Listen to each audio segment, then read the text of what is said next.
The thing I hate most is watching TV with my family every night, but unfortunately, this has always been a tradition in our household. Every evening at 6:30, the whole family has to gather in front of the TV. My parents and younger brother sit on the main sofa, my two younger sisters squeeze onto a small sofa stool, my older brother takes over the recliner, and I'm the only one without a designated seat, so I can only squat beside the sofa. But I don't really care because I don't want to watch TV at all. Later on, my dad bought a brand new, high-end large-screen TV. That's when strange things started happening. I noticed that what they were watching was really odd. They weren't watching movies, TV shows, or even variety shows or news. There was nothing at all on the TV screen. They were all staring intently at a blank screen, several dozen inches wide, but judging from their expressions and emotions, they were completely absorbed, thoroughly enjoying themselves. Sometimes they looked tense, sometimes they burst out laughing, and sometimes they even screamed in fright. I really couldn't understand it.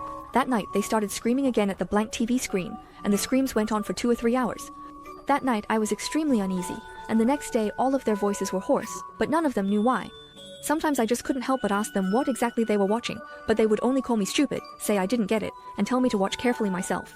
Once I couldn't take it anymore and told my dad, "The TV isn't even on. What could you possibly see no matter how hard you look?" But my dad glared at me angrily and said, "Stop acting so smart. If you don't want to watch, then get back to your room." That one sentence almost made me shut down completely.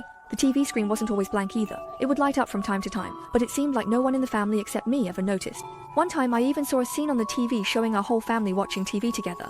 The image looked just like a live recording, and sometimes there would be glitchy flickers on the screen. Whenever those flickers appeared, someone in the image would randomly disappear for a few seconds. Anyone would find this kind of strange occurrence unbearable. But the reason I still stayed with my family in front of the TV was because there was nowhere else in the house for me to go. The place was full of guests. And by guests, I mean those things that seemed like only I could see. They would crawl into our living room, bedrooms, and kitchen through the chimney of the fireplace or the back door. They were everywhere, and I could only see them through their reflections on the TV screen.